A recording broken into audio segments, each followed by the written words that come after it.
Здравствуйте! В эфире Сабшала. С вами я, Седа Малия. В сегодняшнем выпуске вместе с коллегами расскажем о событиях этого дня и не только. Не переключайтесь.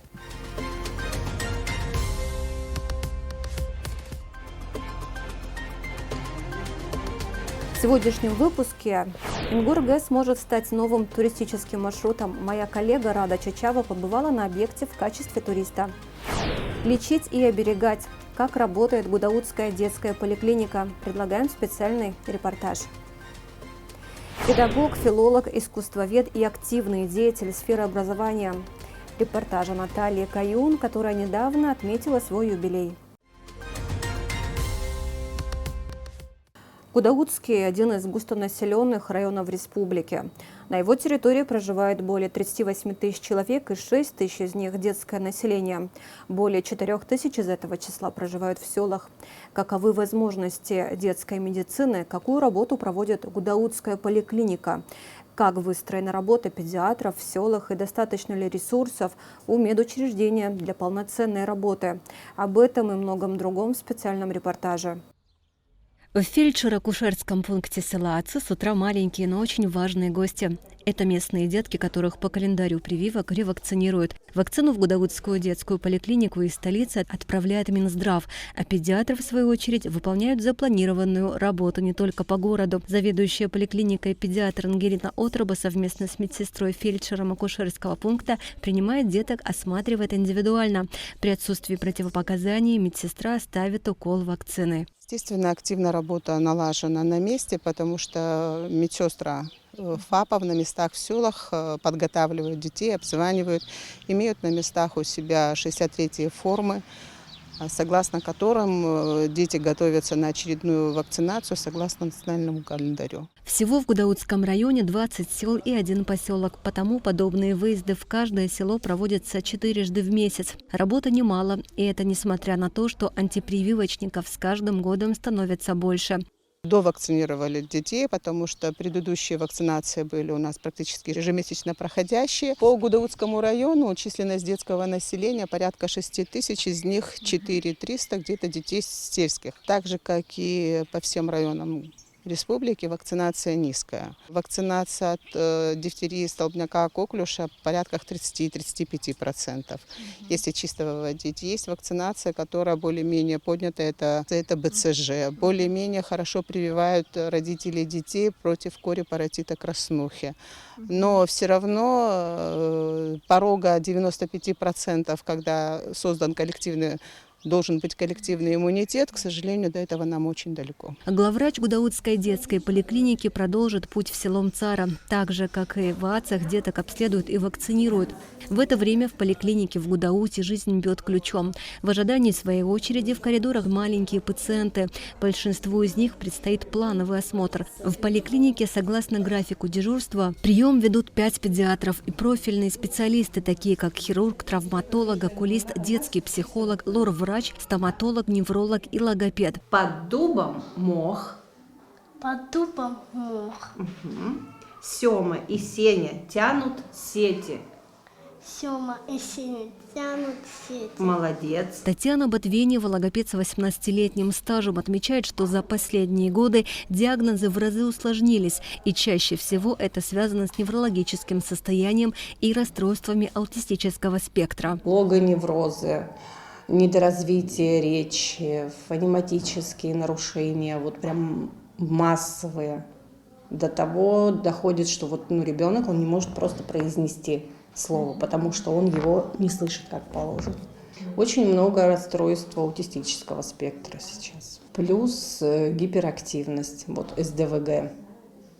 Тоже, если даже буквально 4 года назад это было изредка, то сейчас это массово. Мало выявить проблему, важно вовремя предпринять меры. Поэтому отрадно, что на первом этапе у родителей есть возможность получить качественную диагностику, за которой в отдельно взятых случаях приходится ездить в столицу. Как рассказала главврач поликлиники Ангелина Отроба, несмотря на то, что УЗИ сердца могут сделать на базе Гудаутской центральной больницы, за консультацией к детскому кардиологу приходится направлять в Сухум, а случаев выявления заболеваний сердца у новорожденных меньше не становится, говорит главврач. Сейчас у нас есть надежда на то, что кардиолог пройдет специализацию, у нас будет на месте в Гудаутах.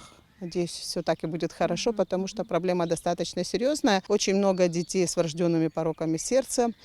А необходимость кардиолога еще нужна, когда идет диспансеризация детей перед садами, перед школой обязательно, когда надо снять кардиограмму, посмотреть, что кардиолог проконсультировал, посмотрел, потому что там идет больше физическая нагрузка на детей, и она необходима квалифицированная консультация. Необходимы кардиологи для детей наших спортсменов. Аллергологов нету детских, но это не касается не только нашей поликлиники, это по республике. Стоит отметить, что Гудаутская детская поликлиника и детская больница объединены с Центральной районной больницей с 2016 года. По словам Ангелины Отроба, в подобном подходе есть незначительные минусы. Из-за небольшой площади нарушается санитарное правило разобщения потока посетителей. Речь идет об отдельных входах для больных и здоровых пациентов. В остальном преимуществ больше. Пройдя в другое крыло здания через улицу, можно попасть в массажный кабинет. Здесь же на этаже есть лаборатория для исследования биоматериалов,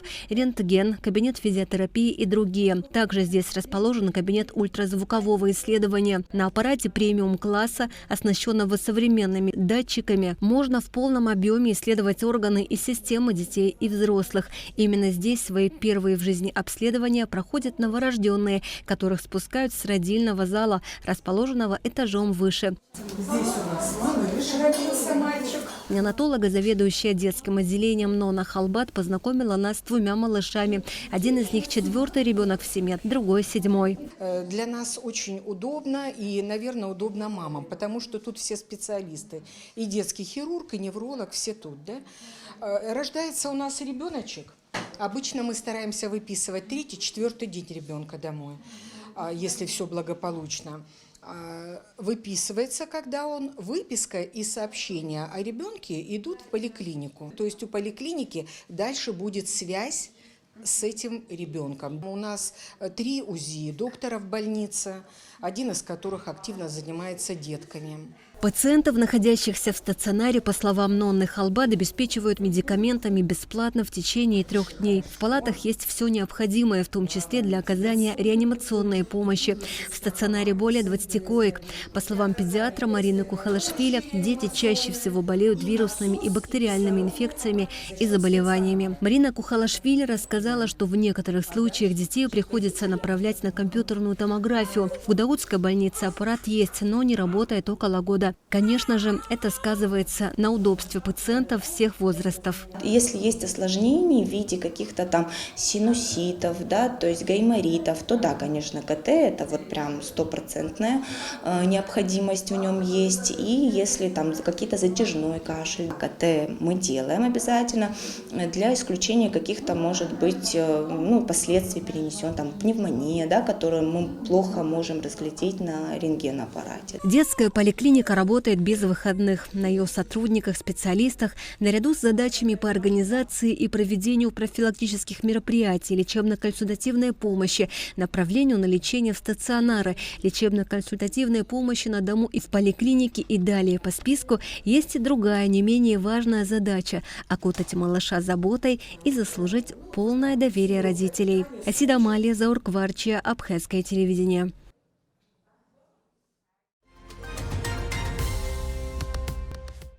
Наталья Каюн – педагог Абхазского госуниверситета с многолетним стажем. Она филолог, искусствовед и активный деятель сферы образования. Наталья Каюн совсем недавно отметила свой юбилей, и моя коллега Рада Чачава встретилась с ней, чтобы побеседовать не только о деятельности, но и о жизни. Смотрите репортаж. Говорят, образование – самое мощное оружие, с помощью которого можно изменить мир. Профессия педагога испокон веков небезосновательно считалась одной из важнейших. Наталья Каюн посвятила преподавательской деятельности более 40 лет жизни. О выборе профессии она вспоминает с искренней теплотой. Я любила в школе историю, я любила литературу, я любила русский язык. И занималась помимо этого и в музыкальной школе, и в художественном. Даже это было не училище, а были такие курсы очень интересные. Да?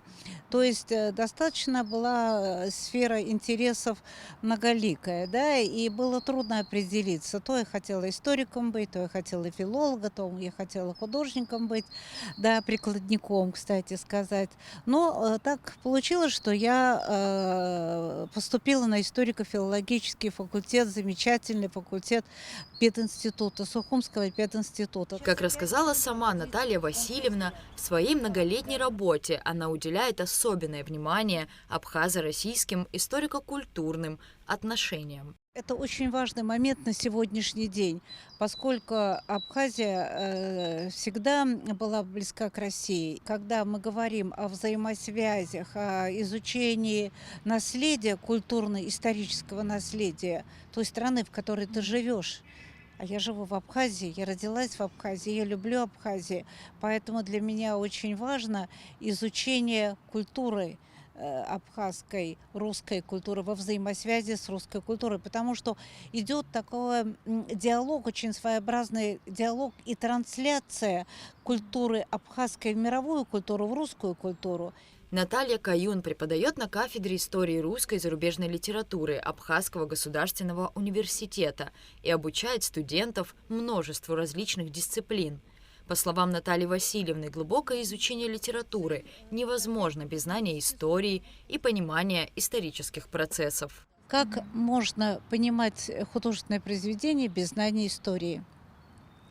Поэтому то, что я закончила историко-филологический факультет, он помогает именно донести вот эту взаимосвязь общественно-политической ситуации с художественными произведениями, в которых как раз-таки, как известно, отражаются многие явления исторических каких-то фактов. В работе с подрастающим поколением, как отметила Наталья Каюн, самое главное – создать атмосферу взаимопонимания, увлечь студента и мотивировать. Конечно, сегодня, особенно для молодежи, важно мотивировать их к чтению. Надо создать ту атмосферу, которая, во-первых, привлекательна и притягательна взаимно. Мы должны к себе притягивать студентов, а студенты нас должны мотивировать на активную работу с ним. В область научных интересов Натальи Васильевны входит множество тем, связанных с историей и литературой. Она ежегодно принимает участие в ряде научно-практических конференций, занимается просветительской деятельностью и образованием и отмечает, что главное в работе для нее – любовь к предмету и слушателю. Рада Чачава, Инал Гвинже, Абхазское телевидение. Новый источник бюджета Галского района. На Ингургэс в скором времени планируется запустить туристический маршрут. На данном этапе профсоюз экскурсоводов в Абхазии проводит для своих коллег тестовые экскурсии. Очевидно, знаменитый своей историей и масштабный, утопающий в живописном ландшафте объект непременно заинтересует туристов. Наша съемочная группа не упустила возможности стать частью путешествия, чтобы рассказать и показать все самое интересное. Промышленный туризм – это возможность попасть туда, куда обычному человеку без специального образования и профессии попасть было бы невозможно. Это уникальная возможность удовлетворить свое любопытство и увидеть работу больших организаций и предприятий буквально изнутри. Ингурская ГЭС – крупнейшая на Кавказе гидроэлектростанция.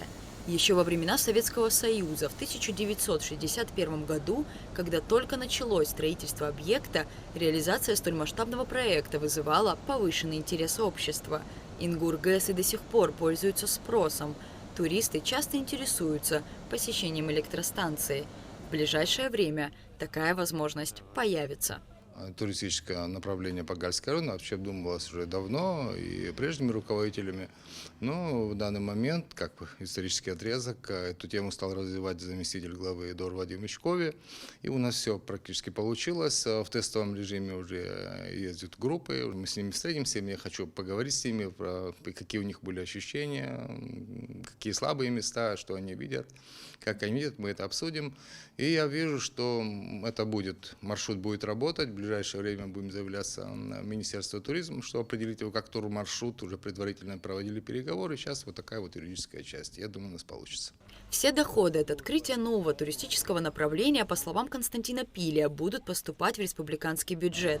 Однако реализация подобного проекта в сфере туризма, безусловно, положительно скажется на развитии всего Галского района. Мы сейчас напрямую средств от этих маршрутов, само собой, не получаем. Мы получаем мультипликативный эффект. Люди, которые приедут к нам в район, посетят разные достопримечательности, придут нам в город, посетят нас в кафешке, купят сувениры, вкусненько поедят, как говорится. Ну и далее будем развивать уже и думать о местах размещения. Вот сейчас первый план – это думать, где можно организовать так, чтобы люди могли оставаться. Индустриальный или промышленный туризм активно набирает популярность во всем мире. Как известно, турист приезжает в страну в первую очередь ради ярких впечатлений. И посещение действующих производств или предприятий позволяет приобщиться к другой жизни, узнать что-то новое и интересное, получить массу эмоций. Данное направление туризма к тому же является внесезонным и помогает решать широкий круг социально-экономических задач. Как рассказал Константин Пилия, помимо развития экскурсионной программы посещения Ингургэс, планируется полноценная проработка туристического маршрута в Галском районе. Именно по туристическому направлению, как Ингургэс, это все-таки режимный объект. Скажу вам честно, мои глаза не видели в этом такой особой прелести, но оказалось, после первого маршрута, когда люди приезжали, они были очень впечатлены, были очень довольны. Меня это очень удивило, конечно, и обрадовало. Это будет один из маршрутов. Просто тут есть несколько достопримечательностей, есть храмов, есть две пещеры, в которые там тоже залазили, там с ребятами заглядывали, можно ли там сделать. Ну, в будущем будем развивать вот такие вот места для того, чтобы туризм был в районе, конечно, востребован. В преддверии еще открытия аэропорта и развития всей восточной части, я думаю, мы будем тоже очень актуальны, очень на это надеемся. В первую очередь, это с туристическими организациями будем заключать договора, да, это первое. Второе, это, Гальский район очень сам по себе тоже интересен. Тут были лагеря, тут, например, вот село Приморское, как таковые, там туризма такого не было. Но это был поселок такой коттеджный, для такой элиты советской, кто приходили, отдыхали там в этих местах. Но такой массового туризма там не было. Вот мы думаем о массовом туризме. Места очень красивые, места... Там пепельный эвкалипт высажен, там благоухает все в селе, очень красивое место, экзотическое. Потом в высокогорных районах, там Очаки район, тут тоже был лагерь, там большое урочище, очень красиво. Строительство Ингурской ГЭС началось в 1961 году, и это была всесоюзная стройка, за которой с трепетом наблюдала вся страна. Для реализации столь масштабного проекта съезжались специалисты и рабочие с разных уголков СССР. Этот апогей индустриализации представляет собой сложную разнообразную систему, которая объединяет бетонную плотину, глубинный водоприемник, напорный деривационный тоннель, резервуар, 5 подземных турбинных водоводов, подземное здание ГЭС и отводящий тоннель. Когда маршрут экскурсий на Ингургэс будет запущен, гости нашей республики смогут увидеть собственными глазами святая святых гидроэлектростанции, управляющий щит, подземное здание ГЭС и многое другое. О посещении непосредственно арочной плотины на данный момент говорить, к сожалению, не приходится. А для посещения режимного объекта придется заранее предоставить паспортные данные для формирования списков. Мы заранее говорим, чтобы люди скидывали свои паспорта. Это все-таки режимный объект, все это досмотровый, чтобы людей долго не задерживать. Практически происходит так: подъехал микроавтобус или маршрутка, Заходит сотрудник, пожалуйста, покажите паспорта, вытягивает паспорта, практически в списке уже ранее имеет, все такое благожелательно, очень в ускоренном режиме, я думаю, сильно людей это не затрудняет. Такой массовости там не получится, все-таки этот объект очень важный инфраструктурный объект, там определили, руководитель ИНГУРГЭС определил своего сотрудника, который определяет дни, по каким дням можно, количество людей, которые, сколько можно за раз, ну и график. Как отметил Константин Пиля, в Галском районе на данный момент идет активное развитие туристических направлений, но не хватает мест размещения. Надо вот думать с местами размещения. Вот это вот глобальная проблема. Сейчас на практике нет ни одного места размещения. Ну, есть одна гостиничка частная, вот я с ними вел переговоры, они обещают, что с этого года они приступят к ремонту, и уже будет около 30-40 номеров. Сейчас пользуемся услугами, иногда это гостевой дом самого ИНГУРГЭСа. Запуск нового туристического маршрута планируется к летнему сезону 2024, но уже сейчас в тестовом режиме на объекте проводят экскурсии. Гидроэлектростанцию посетил профсоюз экскурсоводов Абхазии. Сегодня мы от профсоюза экскурсоводов Абхазии организовали экскурсию для наших коллег, лицензированных действующих гидов Республики Абхазия, в целях повышения квалификации и экспертности. Мы вот привезли наших коллег, чтобы они ознакомились, чтобы они понимали, что это за место, каким потенциалом оно обладает. И, соответственно, в дальнейшем представители их фирм, где они работают, также задумались о том, что Восточный район, Гальский район в частности, тоже должен подключаться к туристической сфере, и он имеет большой потенциал. Как отметил Дмитрий Акуция, спрос на индивидуальный туризм в Абхазии, а в особенности на посещение Ингурской ГЭС, в действительности достаточно высок. Туристы часто спрашивают о возможности побывать на известной электростанции. Имея такое сооружение грандиозное на нашей территории, конечно же, хотелось бы развивать это направление. Промышленный туризм, он развит во многих странах мира. О данном сооружении простые туристы из России спрашивают, а можно ли сюда попасть. Такое сооружение известно далеко за пределами Абхазии. Профсоюз экскурсоводов часто совместно с коллегами посещает туристические объекты республики с целью повышения квалификации и ознакомления с новыми маршрутами, которые могут заинтересовать туристов.